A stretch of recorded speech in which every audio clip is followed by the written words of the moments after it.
La ilaha illa anta subhanaka inni kuntu minal. Bersujud di dalam perut ikan sambil terus membaca itu. Lama-lama iwake lara weteng. Diwacakno iku lho iwake mules lara weteng. Golek apotik ya kangelan nang jero segara ora ning apotik. Gak kuat, akhirnya ngambang. Ikan itu akhirnya ngambang, kemudian isi perutnya dimuntahkan. Ya ngono. Berojol. Nabi Yunus pun keluar dari perut ikan di daratan, diselamatkan oleh Allah. Dan peristiwa itu juga terjadi di bulan Muharram, hari ke-10. Makanya sampean lek duwe masalah apa wae sudah pernah diijazahi sama apa? Itu perbanyak baca la ilaha illa anta subhanaka inni kuntu minal. Insyaallah akan dikasih jalan keluar yang terbaik oleh Allah Subhanahu wa taala. Waqafa. Wassalatu wassalamu ala sayyidina Muhammadinil Mustafa wa ala alihi wa ashabihi ahli sidqi wal wafah, amma ba'd. Para sesepuh, ketua yayasan bersama seluruh pengurus yang saya hormati, kepala madrasah, baik madrasah diniyah, madrasah thanawiyah, madrasah aliyah, madrasah Al-Quran, bersama majelis asatid yang saya hormati, seluruh pengurus organisasi santri putra dan putri Pondok Pesantren Sabilun Najah Simo yang saya cintai, para santri yang saya banggakan, seluruh jamaah yang mengikuti majelis ini secara online yang saya hormati dan mudah-mudahan senantiasa dirahmati Allah Subhanahu wa taala. Kita masih berada di bulan Muharram.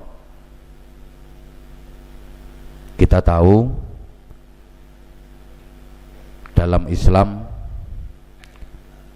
setahun itu ada 12 bulan. Inna iddatash syuhuri 'indallahi 12 syahra. Satu tahun itu ada 12 bulan. Dalam Islam, dalam hitungan tahun Jawa termasuk tahun Masehi, rata-rata dari kita itu lebih akrab dengan tahun Masehi daripada dengan tahun Hijriyah. Lek kon ngapalno Januari, Februari, Maret, April, Mei, Juni, Juli, Agustus, September, Oktober, November, Desember, apal. Demikian pula apalagi orang Jawa, Suro, Sapan, Mulut, Batu Mulut, Jumadil Awal, Jumadil Akhir, Recep, Ruwah, Poso, Sawal, Selo Besar, apal. Tapi untuk Muharram, Safar, Rabiul Awal, Rabiul Akhir, Jumadil Ula, Jumadil Akhirah, Rajab, Sya'ban, Ramadan, Syawal, Dzulqa'dah, Dzulhijjah, kadang-kadang kita nggak apal. Boleh dites Pak Wan, mungkin takon maju neng kene ngapal Muharram sampai Dzulhijjah, kadang nggak apal. Ini salah kita. Kita kok lebih akrab dengan Januari, Februari, Maret, April daripada Muharram, Safar, Rabiul Awal. Makanya dulu saya pernah kasih rumus ke kalian untuk lebih memudahkan hafalan itu tahun Hijriyah. Rumusnya Musa, Roro, Juju, Rosa, Rosa, Ndul, Ndul. Nah itu dihafalkan. Musa, Roro, Juju, Rosa, Rosa, Ndul, Ndul. Musa itu Muharram, Safar. Terus Roro, Rabiul Awal, Rabiul Akhir. Terus Juju, Jumadil Ula, Jumadil Akhirah. Terus Rosa, Rosa itu Rajab, Sya'ban, Ramadan, Syawal. Terakhir Ndul, Ndul. Niku Dzulqa'dah, Dzul. Nah, makanya nek digabung Musa, Roro, Juju, Rosa, Rosa, Ndul, Ndul.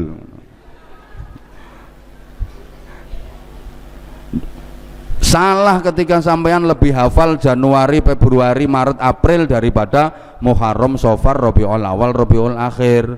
Allahumma sholli ala Muhammad.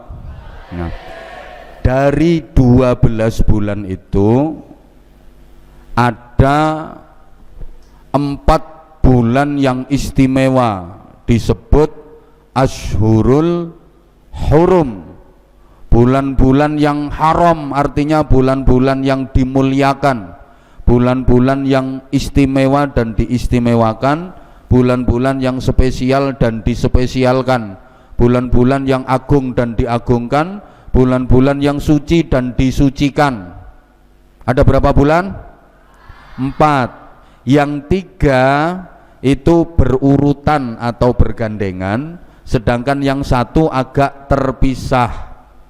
3 bulan mulia yang berurutan itu Rajab, Sya'ban, Ramadan.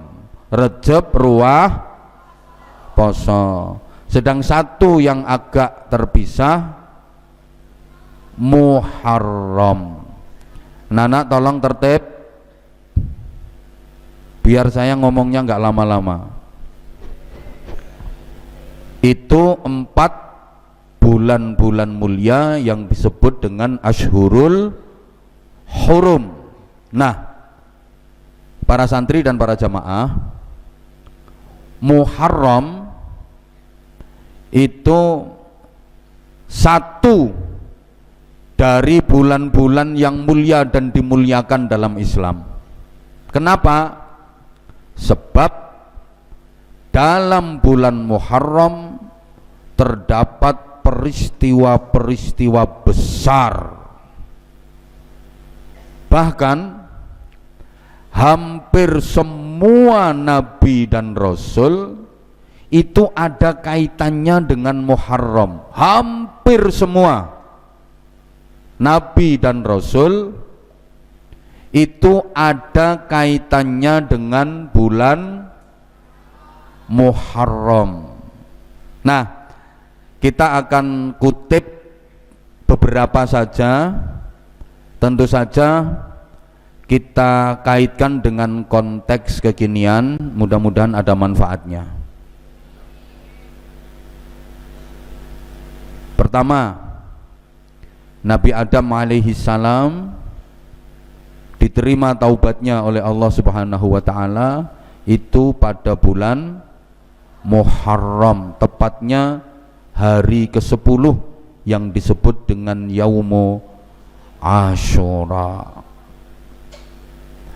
Nabi Adam itu cikal bakal manusia, bapak moyangnya manusia. Itu Nabi Adam alaihi salam, diciptakan oleh Allah, kemudian ditempatkan di surga. Ringkas cerita, Nabi Adam melakukan kesalahan, dalam kutip atas skenario Allah. Sekali melakukan kesalahan, Nabi Adam yang sudah tinggal di surga itu dikeluarkan dari surga. Nabi Adam niku wis manggon ten gene swarga, nglakoni kesalahan sepisan ae diusir, ditokno teko swarga. Nah, kula sampeyan sing isek ning donya salahe bolak-balik sak pirang-pirang malah pengen mlebu swarga. Tolong santri putra yang tertib ya, yang tertib. Kabel ini Nabi Adam niku wis manggon ning swarga, wis manggon ning swarga.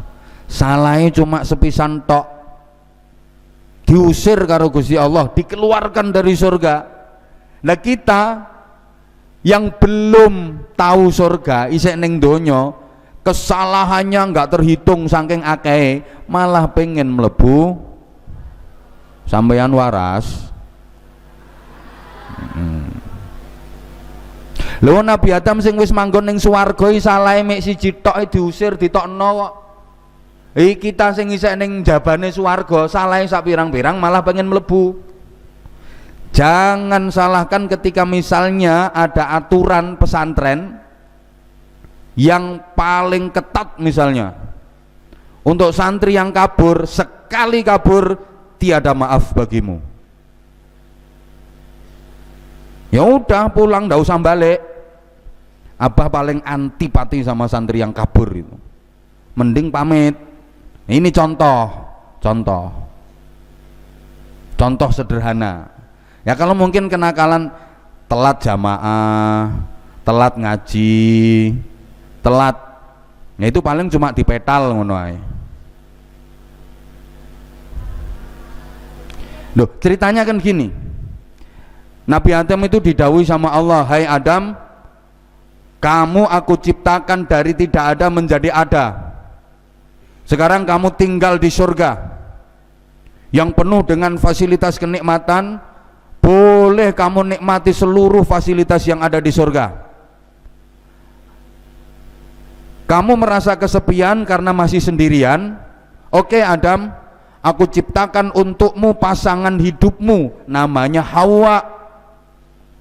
Cantik luar biasa, agar kamu tenang tinggal di surga.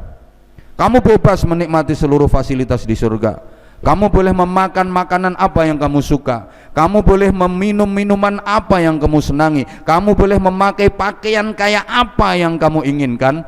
Cuman satu, wala taqraba hadhihi syajarah. Jangan dekat-dekat pohon ini. Deket aja jangan, apalagi kamu makan. Nyatanya di skenario Nabi Adam gagal dan melakukan kesalahan, diusir dari surga, dikeluarkan dari surga. Nabi Adam sujud kepada Allah. Satu riwayat menyebutkan 40 tahun lamanya. Demi menebus satu kesalahan itu, Nabi Adam sujud kepada Allah 40 tahun bertaubat sambil membaca Rabbana dzalamna anfusana wa illam taghfir lana wa tarhamna lanakunanna minal. Yuk sama kita baca Rabbana ya Rabbana Rabbana zalamna anfusana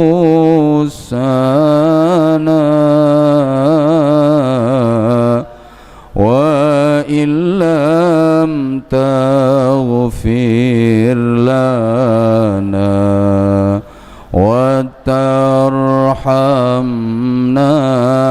lanakunanna.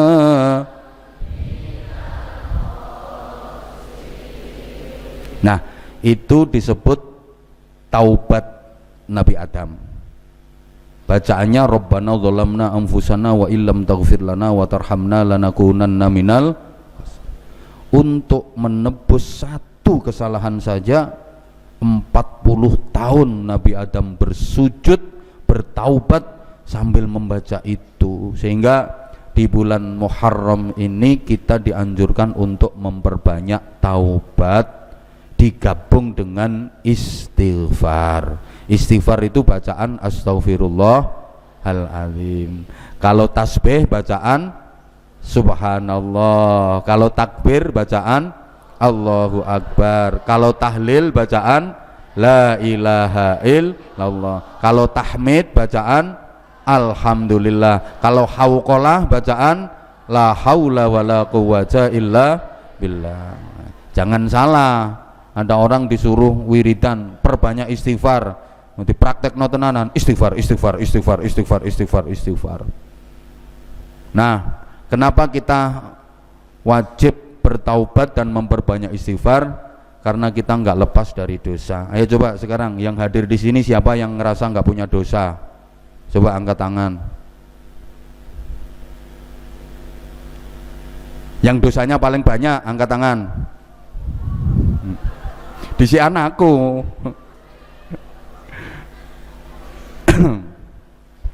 Oke. Allahumma sholli ala Muhammad. Untungnya Allah Tuhan kita itu bukan maha pendendam. Allah bukan maha penjintes. Andaikan Allah itu maha pemites, mungkin kita udah dipitesin semua sama Allah. Wahai manusia, aku tahu kamu banyak salah, banyak dosa, tapi sebanyak apapun dosamu, jauh lebih banyak ampunanku. Sebesar apapun kesalahanmu, masih lebih besar kasih sayangku kepadamu. Wahai manusia, jika engkau bersujud kepadaku, aku bahagia menyaksikanmu. Engkau menangis di hadapanku, aku tersenyum memandangmu. Engkau berjalan menghampiriku, aku berlari menyambutmu. Kok iso? Ini saking sayang dan cintanya Allah sama kita. Oke, beda lagi dengan Nabi Yunus alaihi salam. Kita tahu dalam sejarah, anak-anak kita mengulang kembali sejarah-sejarah para nabi, tafaulan dan tabarukan, nggih. Ringkes-ringkes saja. Nabi Yunus itu berdakwah ke kaumnya, ditentang, dilawan, sehingga kaumnya dikasih peringatan sama Nabi Yunus. Wahai kaumku, jika kalian nggak mau beriman, Allah akan menimpakan azab atas kalian. Ini kaumnya nantang. Yunus, kapan azab itu diturunkan? Ya nanti kapan? Saiki ae, kesuwen. Iya gregetno toh. Dikasih peringatan sama Nabi Yunus, awas lo ya, lek kapan gak gelem iman, Allah akan menimpakan azab dan hukuman. Ngono kuwi iso nantang. So apaan? Jere Nabi Yunus, ya so apaan-apaan. Ya so apaan-apaan ki so apaan? Ya so apaan-apaan. Kapan itu? Nanti kapan? Gak usah nanti, saiki ae. Sewen. Akhirnya dintenteni karo Nabi Yunus, azab itu nggak kunjung datang. Nabi Yunus mulai ada rasa kekhawatiran. Gusti Allah iki karepe piye? Aku wis kadung ngomong nang gone wong-wong ape eneng azab nang ora teko-teko. Isin aku sebagai nabi harga diriku jatuh. Mumpung durung minggat ae lek. Nabi Yunus akhirnya meninggalkan kaumnya dengan perhitungan sebelum azab itu datang, Nabi Yunus sudah jauh. Artinya apa? Ada semacam keraguan atas janji Allah. Nabi Yunus itu semacam meragukan janji Allah. Itu saja sudah dihukum sama Allah. Terkesan Nabi Yunus itu putus asa. Putus asa meninggalkan kaumnya. Akhirnya mau pergi jauh, nyebrang laut, naik kapal. Ya mesti masa numpak sepeda motor. Ketika naik kapal, halo, nah, ini di tengah laut, kapal yang ditumpangi Nabi Yunus ini mogok, mandek, grek, gak iso maju, gak iso mundur. Nakodai bingung, diajokno gak kenek, diundurno gak kenek, mesinnya mati. Cara saiki ngono. Nah, akhirnya di kapal itu ada penumpang yang dukun. Aku ngomong dukun kok kabeh nyawang Pak Hud lho. Ning kapal niku ana dukun sing ngomong, iki kata si ahli ini yang bikin kapal ini berhenti karena di penumpang ini ada orang yang membawa sial. Siapa itu? Diundi, nanti pasti ketemu. Jadi penumpang kapal ditulis jenenge kabeh terus dilotre, diundi, dikocok, glodak sing metu jenenge Yunus. Diundi lagi 2 kali, glodak sing metu jenenge Yunus meneh. Sampai 3 kali diundi, iki sing metu jenenge Yunus terus. Ini berarti pembawa sial. Wes gak kesuwen, Nabi Yunus dicandak, cek dibuang ke laut, bayur. Ya biur mosok curut ngono. Ini metodene wong ceramah. Ketika Nabi Yunus dibuang ke laut, Allah memerintahkan ikan Nun namanya kalau dalam kitab-kitab itu disebutkan, wahai ikan nun, ikan raksasa, itu ada hambaku, nabiku yang dilemparkan orang-orang itu ke laut, telan, leken, tapi ojo dipamah, dikongkon ngelek tok, gak oleh dipamah, dipamah yang entek, ditelan sama ikan nun itu, lek, masuk ke dalam perut ikan, dibawa ke dasar laut. Di situ disebutkan Nabi Yunus mengalami 3 kegelapan, zulumatun salas, 3 kegelapan. Pertama, kegelapan malam. Kedua, kegelapan dasar laut. Ketiga, kegelapan berada di dalam perut ikan. Selama berada di dalam perut ikan 40 hari 40 malam, Nabi Yunus menyadari kesalahannya, kemudian beliau bertaubat kepada Allah, bersujud di dalam perut ikan sambil membaca la ilaha illa anta subhanaka inni kuntu minal zalimin. Yang alhamdulillah zikir itu bagi santri Sabilun Najah sudah menjadi wadhifah rutin, dibaca setiap pujian sholat subuh. La ilaha illa anta subhanaka inni kuntu minal. Bersujud di dalam perut ikan sambil terus membaca itu, lama-lama iwake lara weteng, diwacakno iku lho, iwake mules lara weteng. Golek apotik ya kangelan nang jero segara ora ning apotik, gak kuat, akhirnya ngambang. Ikan itu akhirnya ngambang, kemudian isi perutnya dimuntahkan. Ya ngono, berojol. Nabi Yunus pun keluar dari perut ikan di daratan, diselamatkan oleh Allah. Dan peristiwa itu juga terjadi di bulan Muharram, hari ke-10. Makanya sampean lek duwe masalah apa wae sudah pernah diijazahi sama Abah, itu perbanyak baca la ilaha illa anta subhanaka inni kuntu minal. Insyaallah akan dikasih jalan keluar yang terbaik oleh Allah Subhanahu wa taala. Ada lagi ringkes-ringkes saya ceritane. Nabi Ibrahim alaihi salam diselamatkan Allah dari kobaran apinya Raja Namrud, itu juga terjadi pada bulan Muharram. Ketika Nabi Ibrahim menghancurkan berhala-berhala sesembahan kaumnya pada waktu itu di rumah berhala yang itu juga menjadi tempat peribadatan Raja Namrud dan keluarga istana, para pejabat. Nabi Ibrahim menyusup masuk, semua berhala sesembahan itu dihancurkan sama Nabi Ibrahim, dikeprui pakai kapak, prok prok prok prok prok prok prok, hancur kabeh wong watu ae, ditinggal yang paling besar sama Nabi Ibrahim. Emang sengaja nggak dikepruk sing gede dewe. Nah kapak itu dikalungkan di lehernya berhala yang paling besar yang dibiarkan, memang sengaja nggak dirusak. Begitu Raja Namrud datang mau beribadah, mau menyembah Tuhan-Tuhannya itu, melihat berhala-berhala sesembahannya hancur lebur berantakan, marah besar si Raja Namrud. Kurang ajar. Yo kira-kira ngono. Aku yo gak ngerti misuwe piye yo gak roh. Siapa yang menghancurkan berhala-berhala sesembahan kita? Akhirnya dapat laporan dari Telik Sandi, ada yang menyelinap namanya Ibrahim. Tangkap dia.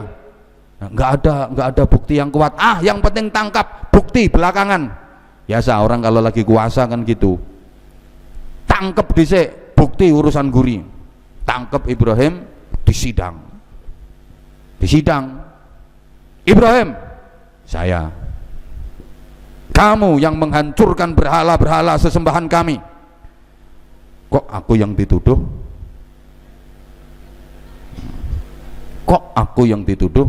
Ya, ada yang lihat kamu menyelinap ke tempat berhala-berhala ini. Siapa lagi kalau bukan kamu? Kata Ibrahim. Aku dengar ada berhala yang paling besar itu yang gak hancur, dan dia bawa kapak. Mungkin dia iseng, mungkin dia usil, ya dia itu mungkin yang menghancurkan berhala yang kecil-kecil itu. Coba tanya aja sama yang paling besar itu. Kalau dalam Al-Quran tauriahnya, qala anta fa'alta bi alihatina ya Ibrahim, apakah kamu yang menghancurkan ini semua, yang mengerjakan ini semua wahai Ibrahim? Ibrahim menjawab, qala bal fa'alahu kabiruhum hadza. Enggak, yang berbuat itu pembesarnya ini. Nabi Ibrahim sebenarnya bertauriah, yang dimaksud ini itu bukan berhala yang paling besar, tapi pembesarnya kaum ini orangnya, kan gitu. Tapi lebih dimudahkan pemahaman, Nabi Ibrahim menjawab, yaitu tanya yang paling besar itu mana? Lah itu berhala yang paling besar itu. Kamu gendeng ya, masa batu kok disuruh nanya? Emang kenapa? Ya nggak mungkin bisa ngomong. Nggak bisa ngomong, nggak bisa. Lah kok disembah? Sing gendeng aku to kowe, kan gitu bahasanya. Udah ngerti kalau ngomong aja nggak bisa kok disembah. Udah, nggak usah banyak bacot.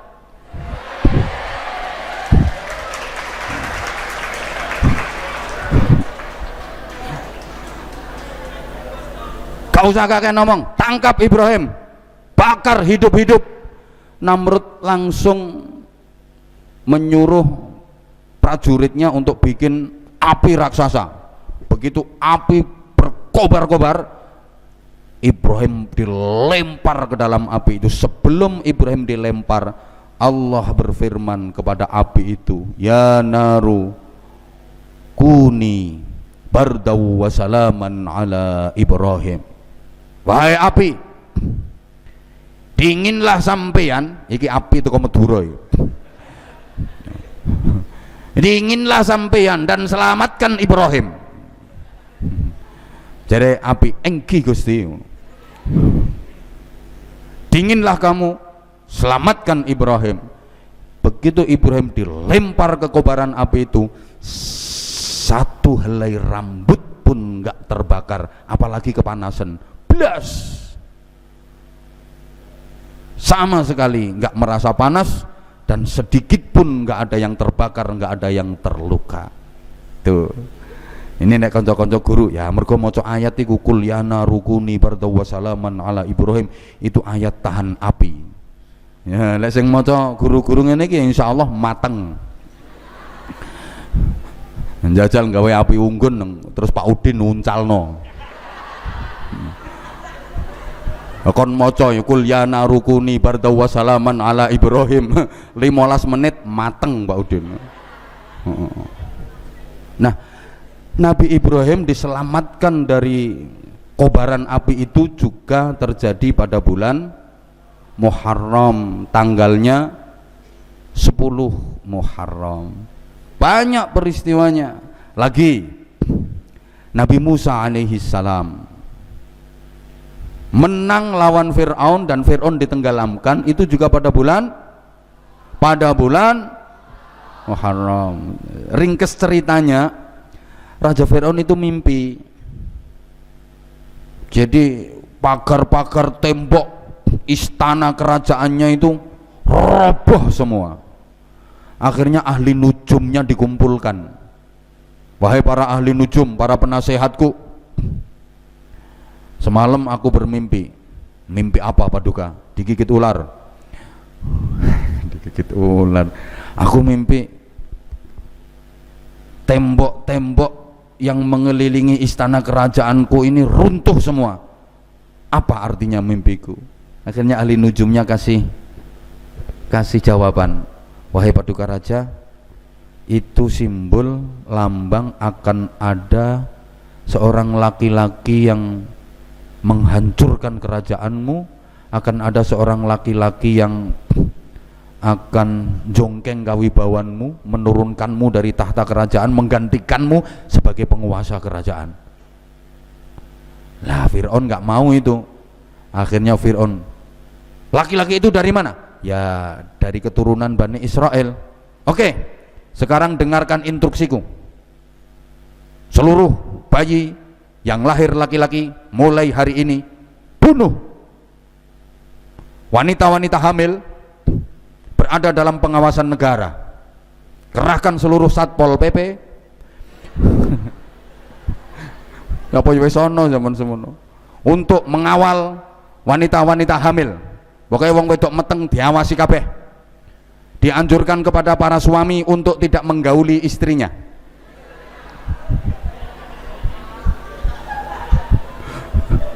Saking wedine Raja Fir'aun. Apalagi perempuan-perempuan yang hamil tua harus dijaga, diawasi sampai melahirkan. Begitu lahir procot, ternyata wedok aman, lanang ngok. Saking khawatir Fir'aun. Tapi kalau Allah sudah menghendaki Musa lahir pada situasi seperti itu, bayi Musa diselamatkan oleh Allah. Diwadahi peti, dikentirkan, pokoknya dikentirkan lah, dikentirkan ke Sungai Nil oleh ibunya. Terus ibunya Musa ini nyuruh saudara perempuannya Nabi Musa, kakaknya, untuk mengetutkan dan mengiting peti yang di dalamnya berisi bayi Musa itu sampai kemana. Subhanallah, atas izin Allah memang peti yang berisi bayi Musa itu terus terbawa arus Sungai Nil,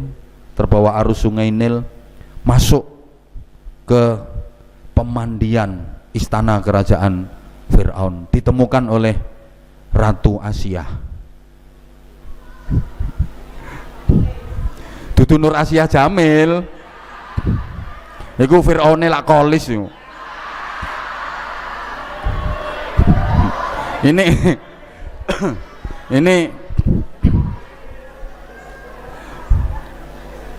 bayi Fir'aun itu ditemu oleh permaisurinya Fir'aun yang namanya Asia. Begitu dibuka, Asia langsung jatuh cinta. Bukan, dari peti ini ada sinar, masuk ke hatinya Asia. Itu memang di skenario Allah seperti itu. Dibawa ke istana, kemudian Asianya ngomong ke Fir'aun, karena memang nggak punya anak, kepingin diangkat sebagai anak. Awalnya Fir'aun marah, nggak bisa, ini laki-laki harus dibunuh. Allah menyelamatkan, ringkes gitu. Jadi Musa itu tumbuh berkembang sampai remaja dewasa di istananya Fir'aun, jadi anak angkatnya Fir'aun. Dah lama banyak peristiwa-peristiwa yang terjadi seperti yang kalian pelajari dalam tarikh itu, ya. Nggih ngono lho ben ketok. Nah ngono. Iki maksudnya mbujuki jamaah ya.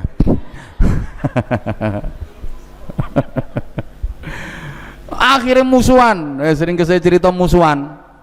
Nah, ketika musuhan itu Musa sama kaumnya dikejar sama Fir'aun dan bala tentaranya. Bukan berarti takut, tapi kepingin menyelamatkan diri. Musa bersama kaumnya lari, mentok sampai tepi segara. Iya pinggirnya segoro gitu loh. Di tepi laut mentok, udah nggak ada jalan lagi. Di depan lautan yang terbentang, di belakang pasukan yang siap menerjang. Lek maju mesti kejegur, lek mundur mesti ajur. Ape mumbul dudu Gatot Kaca, ape ambles dudu Antareja. Lah iya kan, maju kejegur, mundur ajur, karena di depan lautan yang membentang, di belakang pasukan yang siap menerjang. Akhirnya wa ila rabbika farghab, berharap hanya kepada Allah, mohon petunjuk kepada Allah. Ada perintah dari Allah, Musa pukulkan tongkatmu ke Laut Merah. Atas perintah Allah, tongkat dipukulkan sama Nabi Musa, jedet, lautan terbelah. Ya jedet, kok dilokno. Mukjizat itu keluarnya dalam kondisi darurat. Jadi mukjizat dari para nabi, para rasul itu keluarnya dalam kondisi emergensi, dalam kondisi darurat. Enggak kok mentang-mentang dikai mukjizat tongkat, dididik main tongkat, macam-macam gasak, enggak. Nabi Musa duwe mukjizat tongkat ora kok terus diluk-diluk dinggo Pak Dul macam-macam gasak tongkat ora. Pak Wan gasak tongkat mboten. Hanya dalam kondisi darurat, hanya dalam kondisi emergensi. Kalau dalam keseharian kehidupan para nabi dan para rasul itu ya sebagai manusia, manusiawi sekali. Kehidupan sehari-harinya biasa. Mukjizat itu hanya diberikan oleh Allah dalam kondisi kepepet, dalam kondisi darurat, dalam kondisi emergensi, baru dipakai. Enggak mentang-mentang dua mukjizat terus ana masalah sithik tokno mukjizate, masalah titik tokno mukjizate. Kayak tangane Nabi Musa ini kan iso dadi lampu, luwih padang timbangane lampu iki. Dilebokno ning sak, ditarik jrong padang. Tapi ora kok diluk-diluk jrong. Nek kepepet tok itu baru mukjizat dikeluarkan. Ngono. Nah Pak Hud yang ngono. Duwe donga andalan ora kok titik-titik suwuk mboten. Nek gak kepepet nemen nggih mboten. Saya juga begitu kok.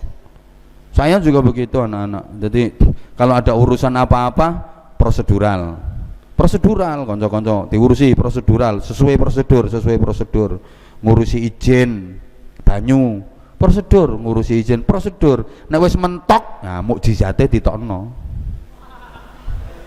Ngono, jadi selama belum mentok ya nggak perlu ngetokno mukjizat. Ngurusi kok wis teko kene ra iso, ya berarti wayahe mukjizate metu. Apa gawe sekolahan kenane yang ngono. Wah teko kene ra iso, kabeh-kabeh kok angel-angel diruwet-ruwet ya mukjizate ditokno. Ngono.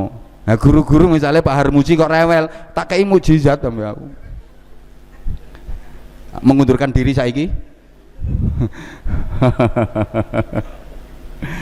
Nah, lautan terbelah. Nah, itu setelah laut terbelah, Nabi Musa dan kaumnya lewat, sampai seberang. Fir'aun dan bala tentaranya ngejar. Begitu Musa dan kaumnya sudah sampai seberang aman semua, Fir'aun dan bala tentaranya masih di tengah-tengah. Tongkat pukulkan lagi, jedet, segorone balik. Itu anak-anak kalau secara visual mungkin gambarannya bisa dilihat dalam film ya. Ono film judulnya The Ten Commandments. Belum pernah lihat ya? Kalah karo aku ya. Film 10 firman Tuhan, The Ten Commandments, 10 firman Tuhan. Itu secara visual wasik gitu, ilustrasinya luar biasa. Apik ngono filmnya. Lah sing mbok delok film Ipin Upin kok.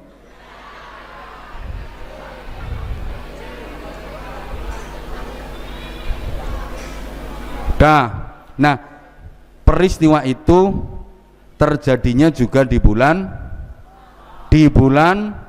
Muharram, bulan kemenangan. Maka alhamdulillah MTS Plus Sabilun Najah ini dapat izin resmi juga di bulan Muharram. Subhanallah, luar biasa.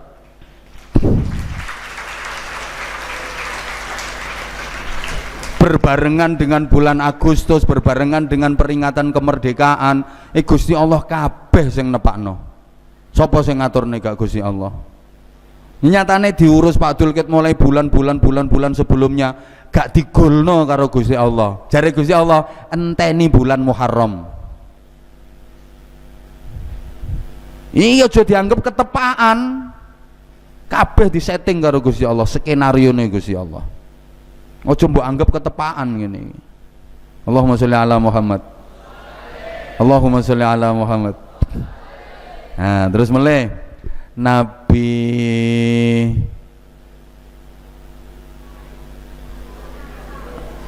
seto sing penting ae Nabi Nuh. Wes bariki nang wes. Nabi Nuh alaihi salam itu diselamatkan Allah dari banjir bandang ya nonggone di bulan Nabi Nuh itu termasuk ulul azmi, 5 besar dari 124.000 nabi. Nabi Nuh itu termasuk 5 besar yang disebut dengan ulul azmi, nabi-nabi yang mempunyai keteguhan luar biasa. Kan ulul azmi itu ada Nabi Nuh, Nabi Ibrahim, Nabi Musa, Nabi Isa, dan Nabi Muhammad. Nah, masuk 5 besar ini berarti wes top 5 besar dari 124.000 nabi. Allahumma sholli ala Muhammad. Oke, anak-anak dan para jamaah, Nabi Nuh itu usianya 950 tahun.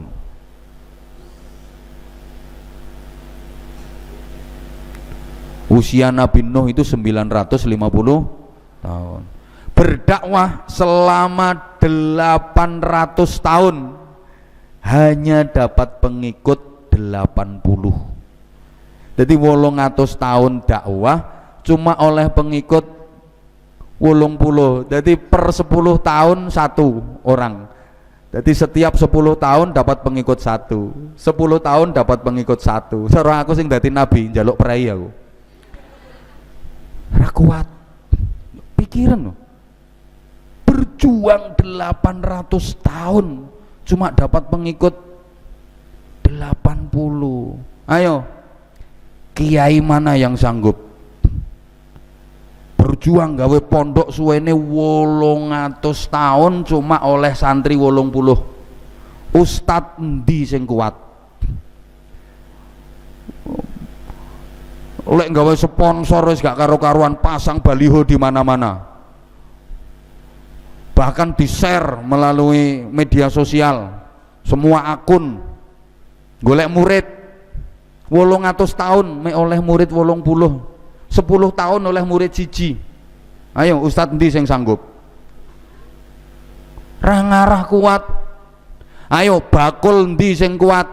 Dagang 10 tahun sing tuku siji tok.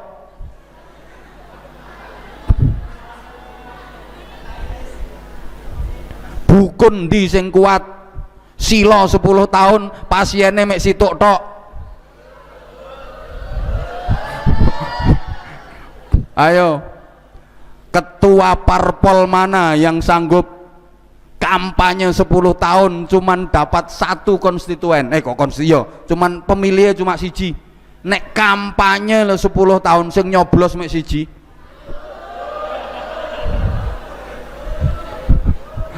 Ojo ngomong Pak Dul yang ngesakno. Ayo jajal. Nabi Nuh melalui itu 800 berdakwah, 800 tahun dapat pengikut berapa? 80. Berarti rata-rata 10 tahun 10 tahun itu dapat 1 pengikut. Masya Allah, udah kayak gitu ditentang, dilawan, kaum merah karu-karuan. Kaumnya Nabi Nuh itu bandel, mokong, gregetno, diablek, brengsek,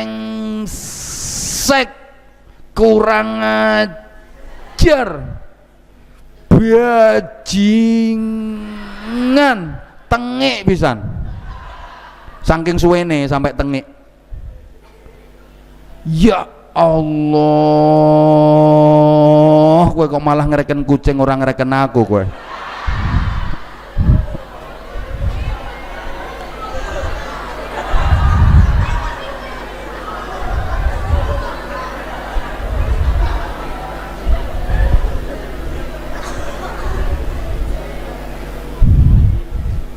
Allahumma sholli ala Muhammad.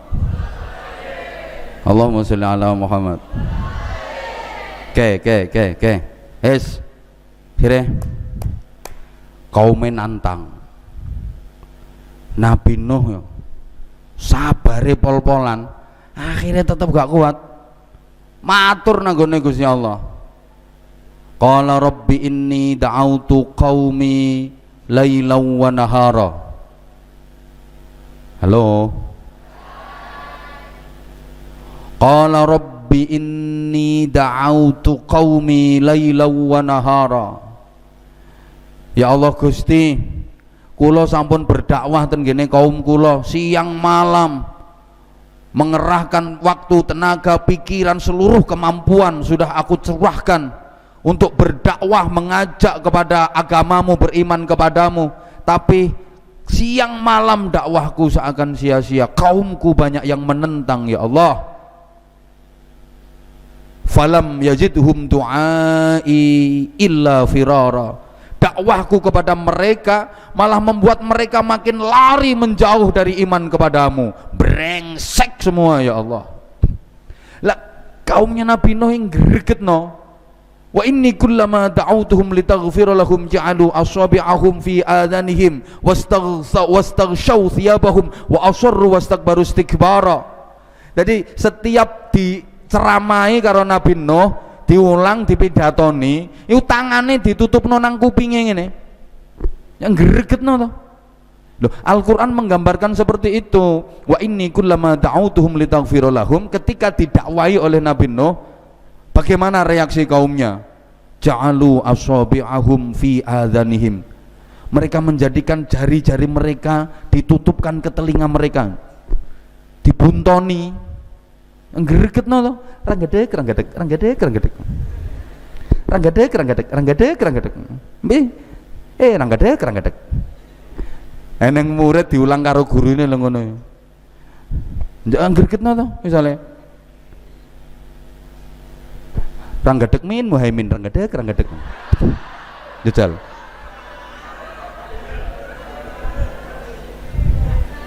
Ini subhanallah luar biasa. Makanya ini Abah kepingin setiap malam Senin Legi itu kayak gini, kelihatan kompak gitu. Jadi nanti ustadz-ustadznya termasuk anak-anak siapa Agus, Hasim, CS itu, Iqbal dan teman-teman itu nanti untuk Senin Legi berikutnya ngumpul di sini semua, ojo ning kono sambil ngawasi anak-anak yang lain. Demikian pula yang mbak-mbaknya yang kita ikutkan, biar nggak ada kesenjangan. Sampean sudah dilibatkan untuk ngajar di madrasah juga di diniyah, biar ada wibawa di hadapan anak-anak. Apa kepinginnya seperti itu? Kalau sampean masih ngeruyel di situ kan kesane sapa jenenge ora ana bedane Agus karo Nando ngono. Ngono kan ora ana bedane to engko. Ya. Maksud apa kayak gitu? Jadi cek ana bedane sampean karo Roset. Roset itu sembuh. Kuwi diiming-iming mlebu swarga langsung sik urung nrimo kok kowe. Allahumma sholli ala Muhammad. Ya tapi seperti yang disampaikan Pak Hud, santri kita itu macam-macam, semuanya ada di kita ini, luar biasa. Oke, tak terusno ceritane iku mau. Jadi kaum Nabi Nuh iku nek didakwahi karo Nabi Nuh, tangane ditutupno ning kupinge. Ranggedek ranggedek. Ranggedek ranggedek jajal. Diulang nang ngono reaksine lho. Alah wan ranggedek ranggedek. Jajal ranggedek wan gaya neme kepala sekolah apa? Ranggedek ranggedek. Gregetno to. Akhirnya ya Nabi Nuh akhirnya kentekan kesabarannya to. Matur nggone Gusti Allah. Matur. Rabbi la tadar 'alal ardi minal kafirina dayyara. Innaka in tadarhum lam yalidu illa fajiron kaffara. Niki mulane Abah kepingin diantara kalian harus ada yang hafal Al-Quran, harus ada. Jadi nek butuh ngetokno dalil ngono iku ya karek angen-angen tek iki surat iki tek iki surat iki tek ngono, setidaknya setengah hafal lah ngono. Aja kok nggone Quran diterangno ayate piye mbah pokoke nang Quran.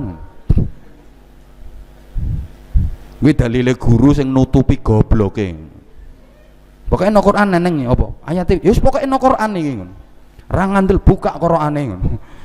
Ya bukae nang ngene sendi to, Pak. Aku dhewe ora roh. Gregetno. Kuwi bangsane Ghazali bareng ngono kuwi. Dalile ngono kuwi. Kon upacara nggawa bendera.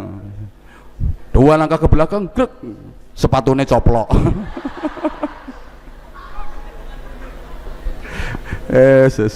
Kacau ngerusak suasana upacara. Loh ngarek mulai enak. Dua langkah ke belakang, grek. Hah, coplok.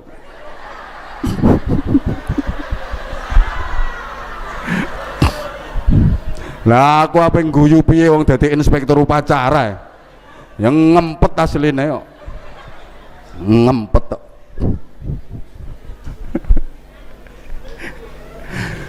Pokoknya kemarin keren. Jadi kemarin guru-guru dari petugas upacara yuk keren. Sayangnya Pak Wan Pak Wan dadi ora dadi apa-apa. Besok gantian Pak Wan. Jadi keren. Pak Udin pinter milih tukang ngenakno teks. Sapa ora iso trimo.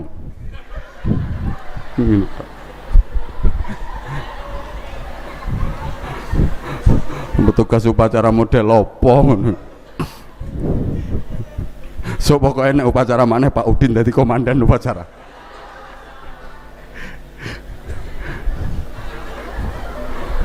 Terima nggawa tek ngenakno nggone inspektur ya sapa sing ra iso atik nunggoni nang ngisorku ae. Aku ngene, cah iki ape opo cah iki.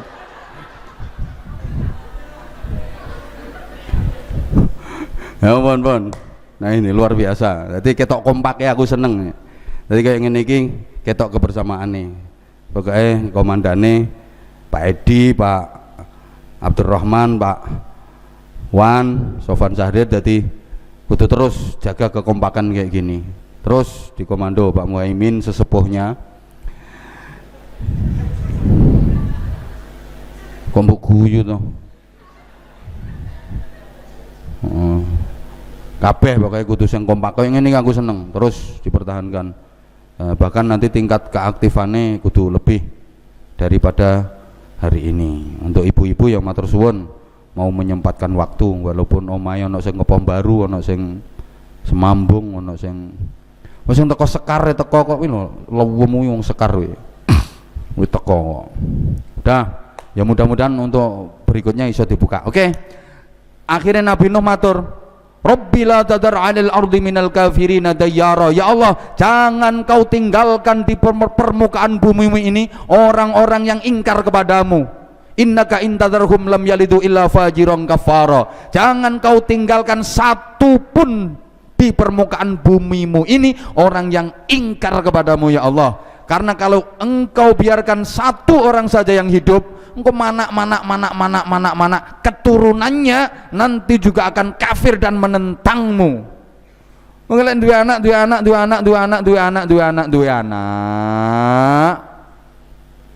Anake yang brengsek padha karo gerangane. Mungkin nek pakane kalong, anake kampret. Nek pakane nyolong, anake nyopet. Lho, kamprete guyu.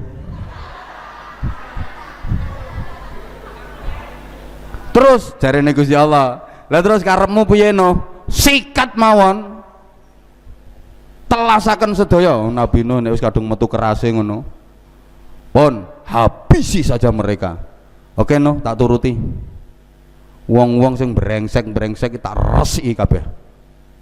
Carane pripun Gusti? Banjir. Donya tak gawe banjir, kabeh kelem, mati kerem kabeh. Lah terus kula kalih sing iman-iman niku terus pundi? Gawe perahu. Kamu dan orang-orang yang iman bersamamu akan aku selamatkan. Caranya gawe perahu. Lah bahane saking napa Gusti perahu niku? Kayu. Lah kayune saking pundi Gusti? Wit. Tapi Gusti Allah ya ora nyentak ngono ya ora. Ini kan gampangno pemahaman. Nabi Nuh niku takon, lah ndamel perahu niku bakale saking napa Gusti? Kayu. Nah kayune saking napa? Wit. Lah wite saking pundi Gusti? Icir. Ini artinya apa? Perjuangan itu butuh tahapan. Sukses itu melalui proses. Rungono. Keberhasilan, kesuksesan itu enggak seperti hom pimpa alaihum gambreng, sujegleng. Enggak semudah membalik telapak tangan, simsalabim abragadabra. Perjuangan itu enggak terus enteng.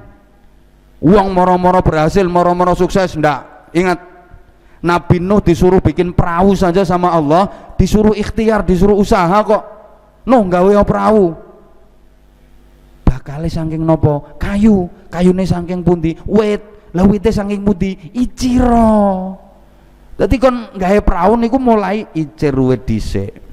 Wite cilik mundak gede, mundak gede, mundak gede, mundak gede, wite akeh diketok, ditebangi, baru proses. Jadi artinya kali lagi perjuangan itu butuh tahapan. Sukses itu harus melalui proses. Enggak terus ujuk-ujuk tadi. Jangan dikira sabilun najah iso kaya ngene iki terus tanpa melalui proses. Mara ujuk-ujuk ana bangunane. Mara ujuk-ujuk terus ana guru-gurune melu mulang. Masya Allah, liku-liku prosesnya luar biasa.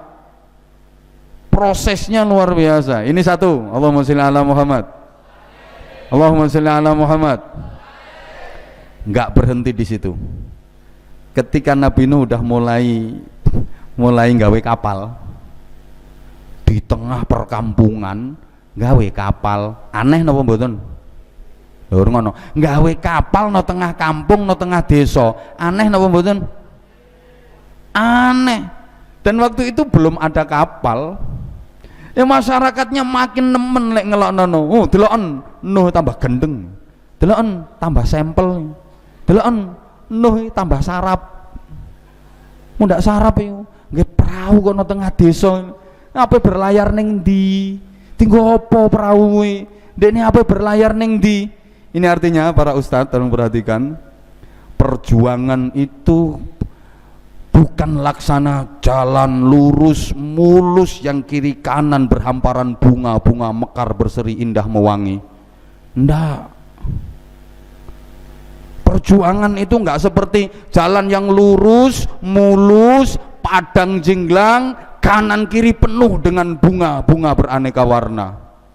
Ndak. Tapi perjuangan itu penuh dengan onak dan duri, arar, lintangan, halangan, hujatan, fitnahan, caci maki. Itu namanya perjuangan. Pasti penuh tantangan, hujatan, dilokno wong, difitnah wong. Itu baru perjuangan. Sampean kalau nggak sampai dihujat sama orang, belum pernah difitnah sama orang, belum pernah dicaci maki sama orang, perjuanganmu belum berat. Perjuangan yang sesungguhnya seperti itu. Ini simbol. Berjuang ning apa wae. Allahumma sholli ala Muhammad. Jangan dikira Anwar Zahid iso ceramah tekan ngendi-ngendi, bahkan dakwah sampai ke luar negeri. Mulus, enak. Dilokno, dirasani, macam-macam, dilaporno polisi barang. Iki Pak Dul iki sing ngurusi. Wis nglaporno ya batahe Pak Dul.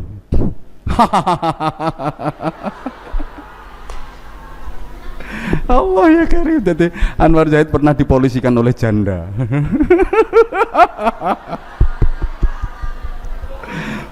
Ya Allah, dilaporno polisi.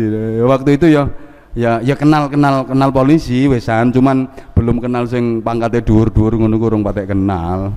Ya rondo odi piye ngono. Cuman aku gregeten ya. Ngene. Sampai diancam berapa ratus juta. Kasus ini akan ditutup tapi harus membayar 500 juta.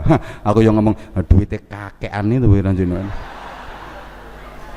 Lha wong kene bangun pondok sek kemput ra karuan yang nutup kasus model. Wis gak apa-apa.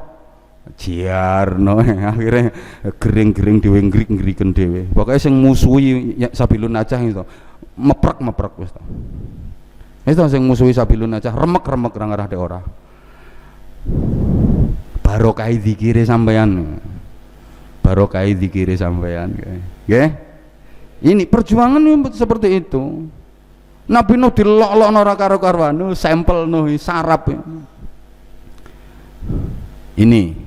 Nah, berikutnya praune wis dadi. Begitu perahu dadi, enggak berhenti masyarakat kafir, masyarakat musyrik yang musuhin Nabi Nuh. Iya, nang gendeng, ayo digarap. Piye diapakno? Disingi ae praune. Ngregetno to. Dadi kapan neng wong lara weteng mlayu ning traune Nabi Nuh, prokotok oleh telung tumpuk tinggal nyingkrih ngono. Pokoknya masyarakat situ, masyarakat waktu itu setiap mau BAB, setiap mau berak, itu perahunya Nabi Nuh dijadikan WC, dijadikan toilet. Wah, akhirnya geladak kapal penuh vitamin. Bek. Bayangkan bagaimana masyarakat lek musuhi Nabi Nuh, lek menggarap Nabi Nuh entek-entekan. Sama nojo kaget nek berjuang dicibir orang, dimusuhi orang, apa mana terima dihasut, terima diiri, ndak usah kaget. Jadi masyarakat yang kudu ngising moro nonggone peraune Nabi Nuh, nonggone kapale Nabi Nuh. Akhir bek sampai saking kurang ajare, ono wong wis lara nemen, parah, lumpuh, stroke, gak iso mlaku. Kepingin ngisingi peraune Nabi Nuh. Digotong, kurang ajar toh. Dekne iki wis stroke, lumpuh, saking gedinge, kepingin ngising no kapale Nabi Nuh, digotong, diselehno, prokotok. Begitu rampung, dekne kepingin mulih, kebreset, gelundung. Ya cibrat vitamin tuh. Gelundung cibrat vitamin. Satu peristiwa dahsyat terjadi, kejadian yang luar biasa terjadi. Penyakit waras, stroke waras, lumpuh waras, melayu mencolot teko kapal tanpa sadar, melaku mulai biasa, budal digotong, mulai melaku sehat biasa. Ditakoni tanggane, lho Kang, jarene lara waras. Lho obate konti kok ampuh men. Praune Nuh nek butuh sik akeh kono-kono.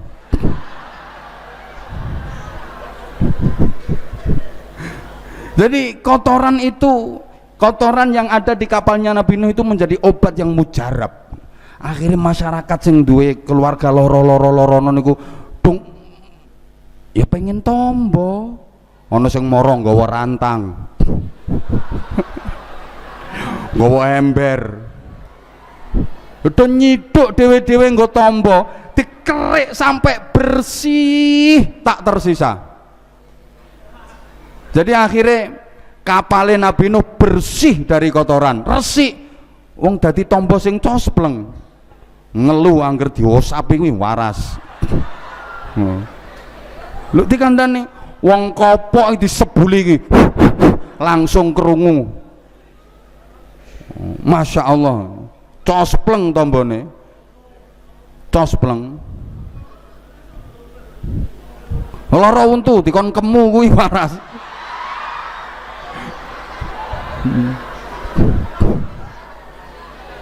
Sehingga akhirnya resik,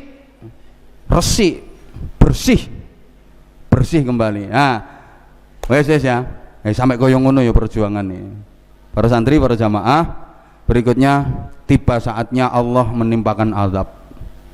Nah, sebelum Allah menimpakan azab itu, Nabi Nuh diberi wahyu sama Allah. Nuh, dalam ya Allah, ini azab akan segera aku kirim. Kamu, keluargamu, dan orang-orang yang beriman bersamamu, ajak semuanya untuk naik kapal. Semua jenis binatang, semua jenis tumbuh-tumbuhan, ambil satu-satu sebagai bibit, angkut ke kapalmu. Semua jenis binatang sepasang, cowok cewek, jantan betina, angkut ke kapalmu, tapi jangan boleh melakukan hubungan seksual. Nek muda akeh kapalnya gak muat, kon posose tirakat sepasang lanang wedok dewekno. Bahkan satu riwayat menceritakan untuk sementara itu, mohon maaf, jadi alat vitalnya dilepas semua.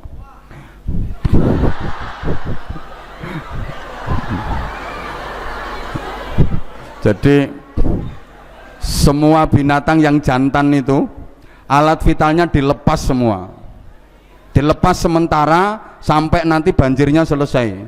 Tujuannya apa? Biar tidak melakukan hubungan intim dan biar tidak berkembang biak. Dadi diteteli kabeh dikelumpukno dadi siji. Ngono. Ada riwayat seperti itu. Dikelumpukno dadi siji. Sing lanang-lanang diteteli kabeh, dicoploki. Kelumpukno dadi siji. Nah, nanti begitu banjir selesai kan ada instruksi. Seluruh binatang semuanya yang laki-laki harap ambil barangnya sendiri-sendiri. Nah, lejaran kan melayune bau anter. Akhirnya ngawur dene njukuk sing paling gawedi dhewe. Soalnya kuda itu larinya kenceng. Makanya kuda itu dapat yang paling besar. Nah, karena dia larinya kenceng. Jadi pokoknya teko melayu dhisik dhewe, aku njukuk sing paling gede. Moro dipasang ditempelno. Lah gajah melayune alon-alon, glinuk-glinuk, uman cilik ngono sampai ra ketok.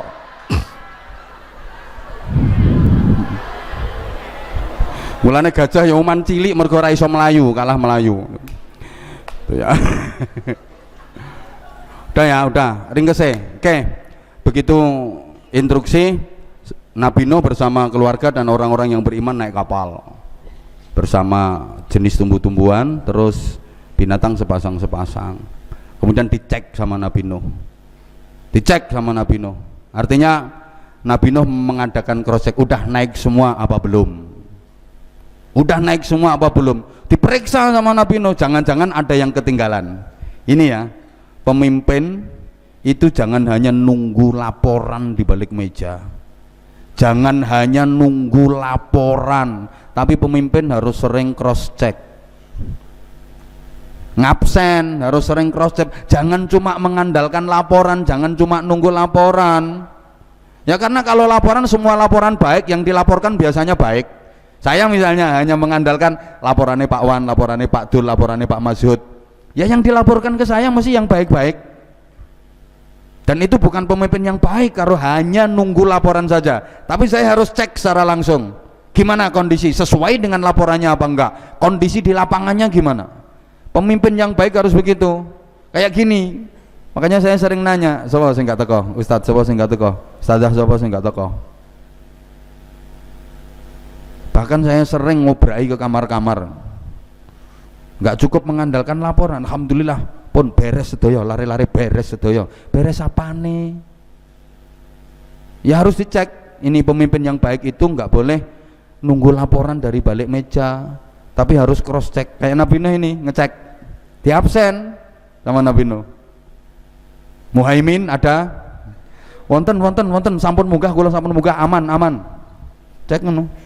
Nurul Hayatun wonten bang, cek. Najam nggih wonten dicek, cek satu persatu, cek satu. Angga hadir Pak,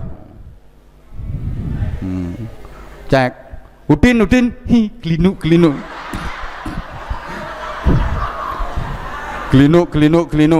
wonten Bah, dicek.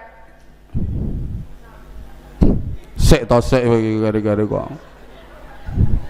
Jadi rungokno. Diteliti sama Nabi Nuh. Akhirnya Nabi Nuh nyari di antar keluarganya, kok nggak ada putranya. Salah satu putranya yang bernama Kan'an. Kok gak ketok anakku yo? Kan'an ini ning ndi? Nabi Nuh naik ke atas, ruang atas. Kan'an ono. Mboten enten. Modern Nabi Nuh. Mang. Ayah Kan'an dek dia. Iki sing ditakoni wong Sunda. Tak ayah dek dia, Mang. Mboten enten, enggak ada Kan'an di sini. Cari, gak ono. Goleki gak ono. Akhirnya Nabi Nuh naik nunggune kapal sing paling dhuwur. Nabi Nuh melihat Kan'an ternyata kumpul bareng sama orang-orang kafir yang enggak mau ikut naik perahu. Wah, kelihatan dari atas kapal, kelihatan dari anjungan apa jenenge. Wah, kayak anakku. Ini potret zaman sekarang. Bisa jadi bapaknya ustad, ibunya ustadzah, tapi anaknya mecitat, anaknya murtad. Boleh jadi bapaknya kiai tapi anaknya bandar ekstasi. Boleh jadi bapaknya jenderal tapi anaknya jadi berandal. Bagaimana wong mikir kok iya yeah. Anggit mungkin iki gak mikir to ya. Jaman aja kaget, bapaknya tukang khotbah, anaknya geladrah, akeh ngono. Gak jaminan anaknya pakwan terus dadi santri kutu kaya papine kaya Mami Nunu, belum tentu.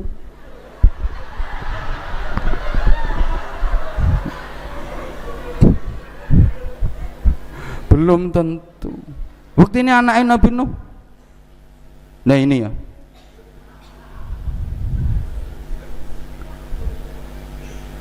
Ini potret betapa putrane Nabi Nuh nggak mau ikut naik perahu, malah kumpul karo wong-wong kafir.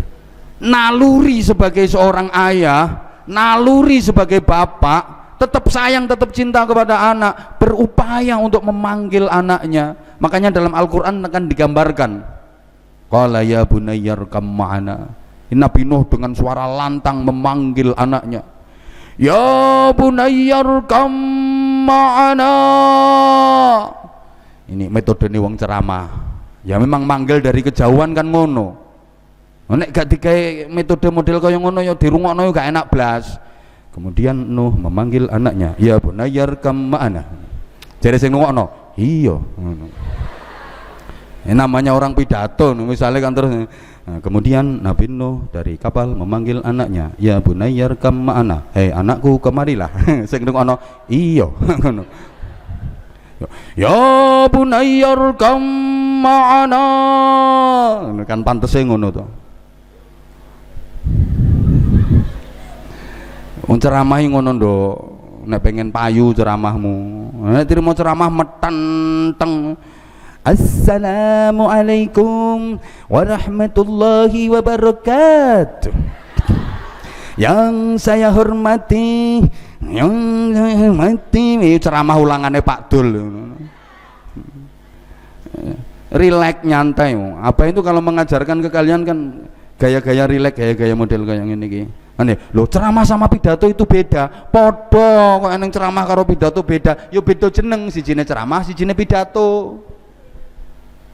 Poinnya sama, jangan dibilang wah ceramah sama pidato itu beda. Gak iso.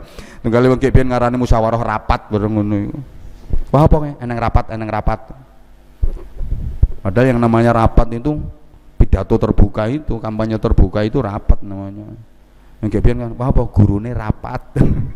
Kowe kan delok rapat wae.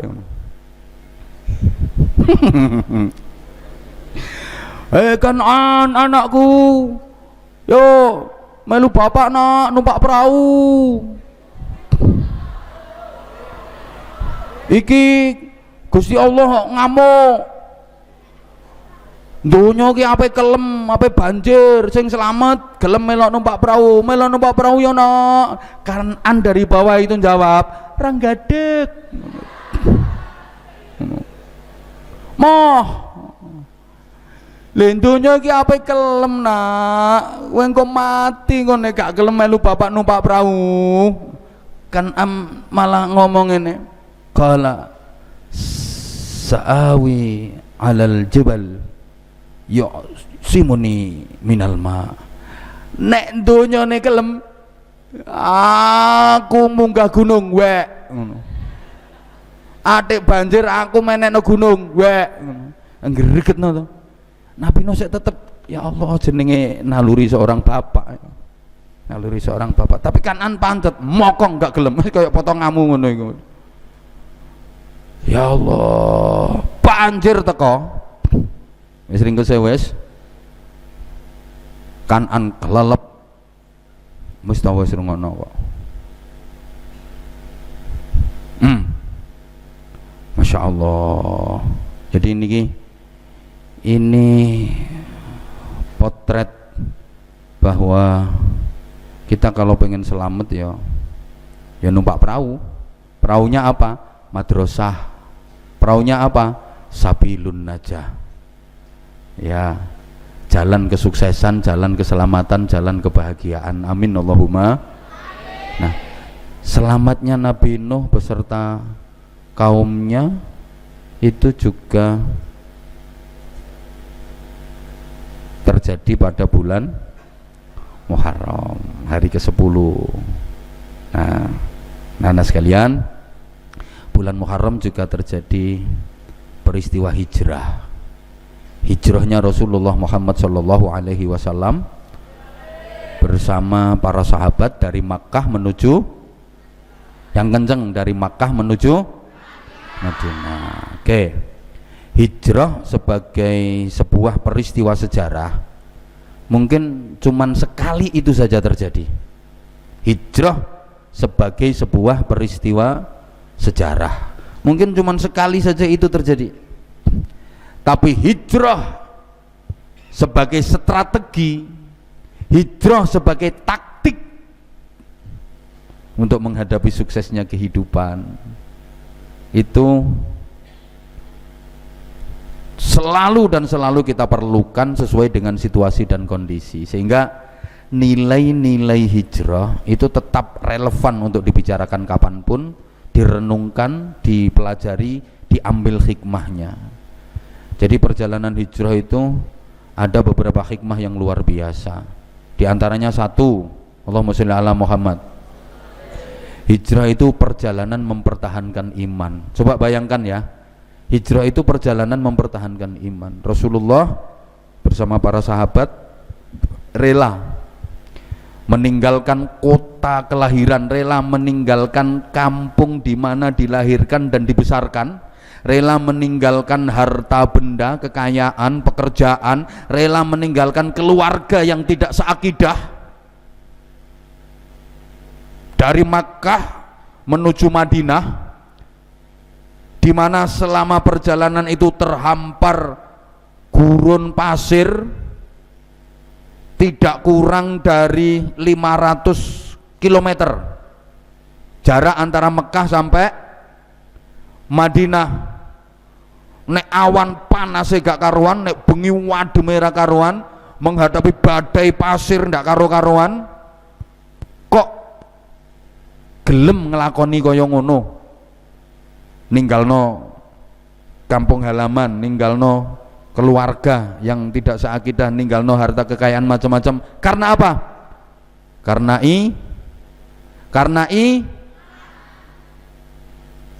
iman. Coba, karena iman. Maka perjalanan karena iman itu bisa menimbulkan batin yang bahagia. Kalau batin bahagia, penderitaan badan enggak lagi terasa. Sehingga kalau iman sudah berbicara, yang jauh terasa dekat, yang berat terasa ringan, yang sulit terasa mudah, yang malas jadi semangat. Iman itu kayak cinta gitu loh. Diomongnya. Nah, ini insya Allah nanti kita kupas pada pertemuan berikutnya karena udah jam 10:30. Jadi perjalanan hijrah itu perjalanan iman, perjalanan ukhuwah, perjalanan ibadah, sehingga hadis yang sangat fenomenal, innamal a'malu bin niat. Karena waktu itu banyak orang-orang yang ayo melu hijrah neng Madinah itu daerahnya makmur, kita biar menjadi lebih kaya di sana. Ya tekan Madinah dadi sugih tenan, dadi mundak sugih, karena memang dia hijrahnya karena kekayaan, maka yang didapat adalah kekayaan. Makanya kan, faman kanat hijratuhu ila dunya yusibuha aw imra'atin yuqiha fa hijratuhu apa? Ila ma hajara ilaih. Kan, faman kanat hijratuhu ila Allah wa rasulih fa hijratuhu ila Allah wa rasulih. Lah ngono to ya. Wis yo ngono ae lho. Kalau memang hijrahnya betul-betul karena Allah, karena Rasulullah, maka akan dapat ridha Allah, dapat syafaatnya Rasulullah. Dan yang mergo donya ya entuk-entuk donya, mergo jabatan entuk-entuk jabatan, rugi. Mulane kita tata kembali niat kita luruskan, kita benerkan, semuanya diniatkan ibadah, gayuh rahmati Allah, gayuh ridane Gusti Allah. Pun muga-muga manfaat, muga-muga barokah. Kepuntune sing kathah. Nggih. Al-Fatihah. A'udzubillahi minasyaitonirrajim. Bismillahirrahmanirrahim. Alhamdulillahirabbil alamin arrahmanir rahim maliki yaumiddin. Iyyaka na'budu wa iyyaka nasta'in ihdinas siratal mustaqim. Shiratal ladzina an'amta 'alaihim ghairil maghdubi 'alaihim waladdallin. Rabbighfirli wa liwalidayya wa lil mu'minina amin ya rabbal alamin. Capek anak-anak? Capek? Sek capek aku sampean lungguh aku ngadeg. Coba sampean nek gak percaya ngadeg kok 2 jam kaya abah. Tanpa minum ngomong 2 jam ngadeg kuat ya. Sampai abah sih. Pun Al-Fatihah. A'udzubillahi minasyaitonirrajim. Bismillahirrahmanirrahim. Alhamdulillahirabbil alamin arrahmanir rahim maliki yaumiddin. Iyyaka na'budu wa iyyaka nasta'in ihdinas siratal mustaqim. Shiratal ladzina an'amta 'alaihim ghairil maghdubi 'alaihim waladdallin. Rabbighfirli wa liwalidayya wa lil mu'minina amin ya rabbal alamin. Allahumma shalli 'ala sayyidina Muhammadin wa 'ala alihi sallim radhiyallahu tabaraka wa ta'ala kullu sahabati rasulillahi ajma'in walhamdulillahi rabbil alamin. Allahumma ij'al jam'ana jam'an marhumah wa sunnatana sunnatan mubarakah wa tafarruqana min ba'dihi tafarruqan ma'sumah. Allahumma tsabbit imanana wa nawwir qulubana وسلمنا في الدين والدنيا والآخرة. اللهم إنا نسألك الصحة والعافية والسلامة والعفو والمعافاة الدائمة. اللهم إنا نعوذ بك من جهد البلاء ودرك الشقاء وسوء القضاء وشماتة الأعداء. اللهم إنا نعوذ بك من البرص والجنون والجذام ومن سيء الأسقام. اللهم دفع عنا البلاء والوباء والولاء والفحشاء والطاعون والشدائد والبغي والمنكر والفتن والمحن ما ظهر منها وما بطن إنك على كل شيء قدير وبالإجابة جدير. اللهم اجعل هذه البقعة بقعة نافعة مباركة استقامة إلى يوم القيامة. اللهم اجعل هذه مؤسسة المعهد الإسلامي سبيل النجاسمة معمورة بعبادك الصالحين ومعمورة بعبادك المسلمين ومعمورة بعبادك المؤمنين ومعمورة بعبادك المخلصين ومعمورة بعبادك المتقين. ربنا هب لنا من أزواجنا وذرياتنا قرة أعين واجعلنا للمتقين إماما. ربنا آتنا في الدنيا حسنة وفي الآخرة حسنة وقنا عذاب النار وقنا عذاب النار وقنا عذاب النار وادخلنا الجنة مع الأبرار برحمتك وفضلك يا عزيز يا غفار يا حليم يا ستر يا رب العالمين. جزا الله عنا سيدنا محمد صلى الله عليه وسلم ما هو أهله. بفضل سبحان ربك رب العزة عما يصفون وسلام على المرسلين والحمد لله رب العالمين. تقبل منا دعاءنا بسر نور الفاتحة. أعوذ بالله من الشيطان الرجيم. بسم الله الرحمن الرحيم. الحمد لله رب العالمين الرحمن الرحيم مالك يوم الدين. إياك نعبد وإياك نستعين اهدنا الصراط المستقيم صراط الذين أنعمت عليهم غير المغضوب عليهم ولا الضالين. رب اغفر لي ولوالدي وللمؤمنين آمين يا رب العالمين. فقنا الله وإياكم. السلام عليكم ورحمة الله وبركاته.